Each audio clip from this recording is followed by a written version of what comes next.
Hey, I'm Sam. This is week 5 of the horror show, and now I'm starting a new franchise. And of course, by the title of the video, that will be the Of the Deads. Starting off with George Romero's 1968 Night of the Living Dead. If you ever watched the trailer, I'm pretty sure that's in the trailer. Like, it's an old trailer for it, and it's like 3 minutes long, and every 30 seconds it cuts to, Night of the Living Dead, and there's like a anyway, of course, directed by the infamous George A. Romero. This movie is a very simple story, but I mean, just because it's simple doesn't mean it's like, oh no, now it's gonna be some movie because it's simple. See, the synopsis of the movie, if you've never seen it: a ragtag group of Pennsylvanians barricade themselves in an old farmhouse to remain safe from a horde of flesh-eating ghouls that are ravaging the northeast of the United States.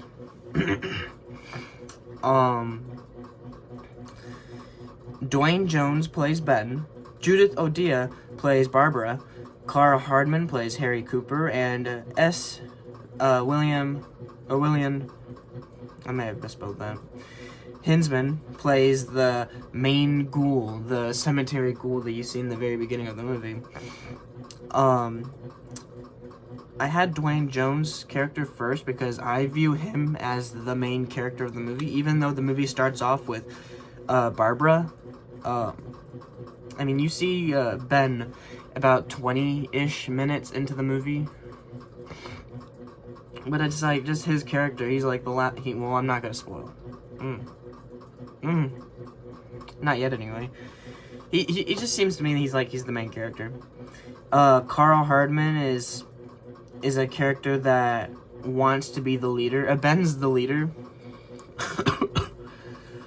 Harry Cooper wants to be the leader.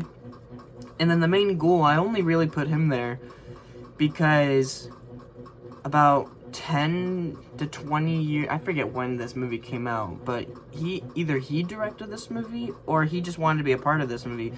I think it was called just Flesh Eater or something like that, and it was basically a Night of the Living Dead, not parody, but it was like it wanted to be its own version of Night of the Living Dead.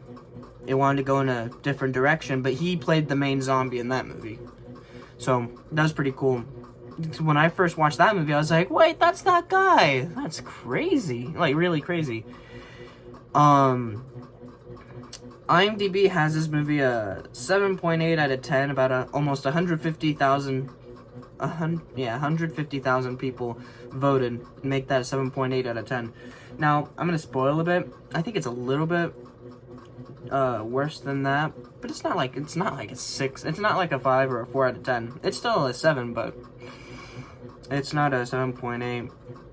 And honestly, I was originally gonna have it like a little worse, but it was like that just felt really weird how I was going about the math. It was like I just can't have it the way I'm having it.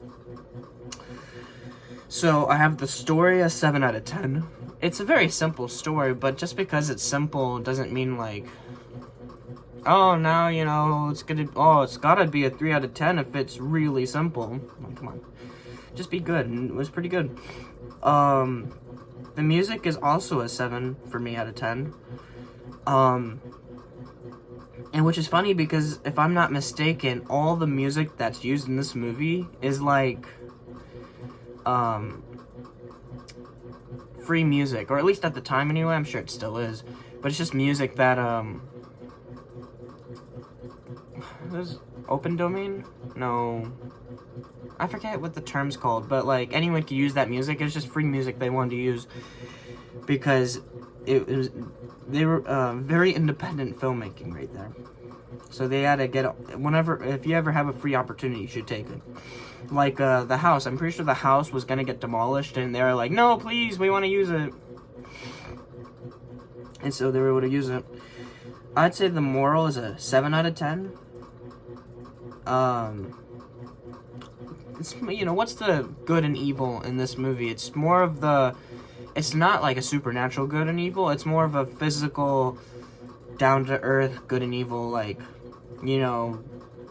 something's coming back and it's eating people, and it's us.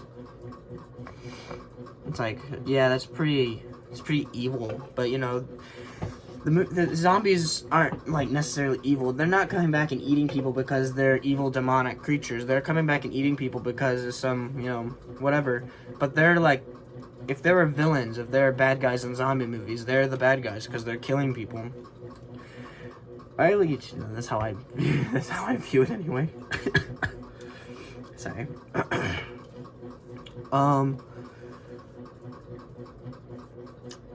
Thus, you know, when all the survivors meet each other, which, you know, the movie starts off, Barbara finds this farmhouse and she seemingly is all alone. Then Ben ends up getting to the farmhouse, and then, like, a little later, people come out of the basement, and, like, they've been there the whole time, and it's, like, it's a couple and their daughter, and then another couple, basically. And so it's the 7 of them? Yes. It's the 7 of them. Except, you know, one of them's just constantly in the basement. That's the daughter, because she's sick. One of the ghouls bit her. Oh, you already know what that means, if you know zombie movies. And, you know, they're trying to survive together, and then the chaos starts kind of breaking down near the end of the movie, and it's like, you can't be throwing people under the bus, or else you're probably going to find yourself under that same bus, too. Especially in a zombie movie. Even if you are able to make it out, the memory of what you did to survive is probably very haunting. I'd imagine, anyway. The cheese is a 3 out of 10. There's nothing really, like, there's some moments that are like, oh, that's funny, or whatever, and it's like, although I guess this could be with Gold too. Gold's an 8 out of 10, because of course there's a lot of great shots and moments in this movie. One thing that I really like is how in Call of Duty Zombies, when they first made zombies in World at War, so in like 2009, the reason why they had barricades was because of Night of the Living Dead. That being, you know, they would board up the windows, and then every once in a while the zombies would break through the windows, and they would have to board it back up. And that's what the barricades are. Just, you know, the zombies break through the barricades, and then when you kill the zombies, you gotta board the barricades back up. And it's like they did that because they wanted to, you know, it's like, hey, Night of the Living Dead. It's, you know, a nice little reference kind of thing, right? Of course, as I said, a lot of great shots, especially in the beginning of the movie. But in, like, the end of the movie, that's like, yeah. Humanity's a 9 out of 10. So, it's, you know, as I try to say, humanity, at least an aspect of it is, can you put yourself in their position and either relate, understand, or, you know, feel bad, sad, especially if they're in a bad spot like this. And I think the biggest thing I'm thinking is that there's Barbara, and she's effectively in this, like, shell shock state. She's just just sitting there effectively the whole time.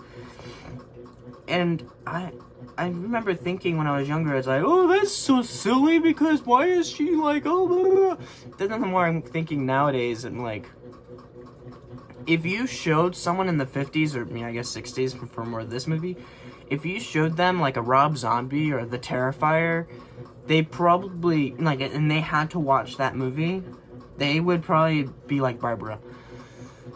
Or they'd be very messed up, although that's effectively what happened to Barbara. You know, she sees her brother get killed, or at least knocked out, and she runs away. It's not a ghoul is trying to get her. She don't know what it wants, it just wants her.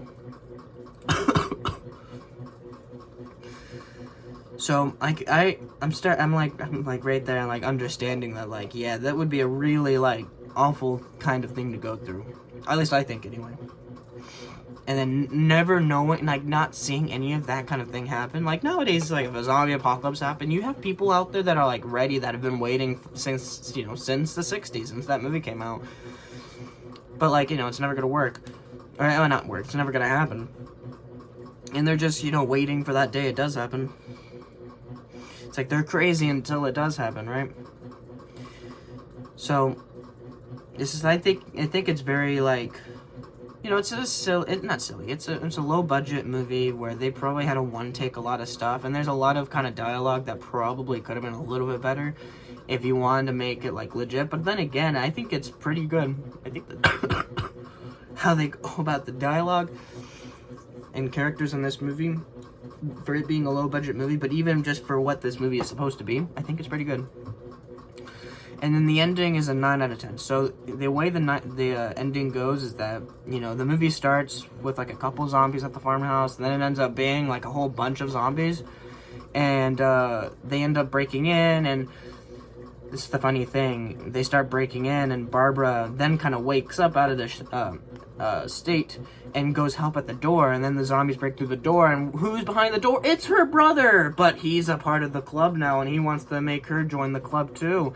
And that's how Barbara goes. And Johnny gets Barbara and takes her into the Horde, which is like wow, that's really unfortunate and sad for her, because like she's been in this like state this entire time, and then when she finally comes back too, she meets her brother, and then she's all like, oh, I want to go out, we gotta go out there and find him, he's still out there, don't you worry honey, he's coming here. But I thought it was kind of poetic. And then the last person who survives effectively is Ben. He goes in the cellar, where the whole dialogue in the movie is like everyone should be upstairs, and Harry Cooper's like, go in the basement because that's the safest place. And then Ben's last resort, when all the zombies are inside the house, is to go in the basement, and he ends up being safe down there. So he waits down there the rest of the night or whatever, or maybe a few hours, because it's nighttime when the movie, you know, Night of the Living Dead. He's down there a few hours until the morning, and that's when a bunch of hunting parties are outside shooting the zombies, and he hears the gunshots, and he goes upstairs, he has his gun, he's still looking around, and someone out in the field sees him, but doesn't notice that it's a person, just thinks it's a zombie, and shoots Ben, and Ben dies like that. And it's like, wow. I think the best thing, though, about that, or the most interesting thing about that, is how George Romero and a producer for the movie, I'm pretty sure, I could be wrong, but George Romero for sure, are driving with the film in the trunk, and that's when they hear on the radio that MLK got assassinated. And they stop the car, and they're talking like, should we still go to this guy to make this movie like actually happen, or do we go and change the ending or whatever? And they stuck with going to the guy. The guy watches the movie, and he's like, wow, that's pretty good, we'll make it a thing. And boom, there we go, Night of the Living Dead happens. Kind of controversial ending, but kind of fitting too, I guess. It's like, wow, perfect time. Not really, but you get it. So, doing all the math, I gave this movie a 7.1 out of 10. It was gonna be a 6. Actually, I think the original rating was like a 5, but it's like, oh crap, I can't give it a 5 because that's like really bad. Like, oh no. And then I did a 6, and I was like, I don't know, this doesn't really seem right. Like, the Golden Humanity always stayed the same, but like I had a few other things like a 5 or a 6. So ultimately, I have the movie a 7.1 out of 10. So, I'm Sam, Flying Kite. This was, or is, like this is the last one. This is not the last one. This is the horror show. And I did Night of the Living Dead, because the new franchise I'm doing is the Of the Deads. So the next week is going to be Dawn. I hope I see you next week. Goodbye.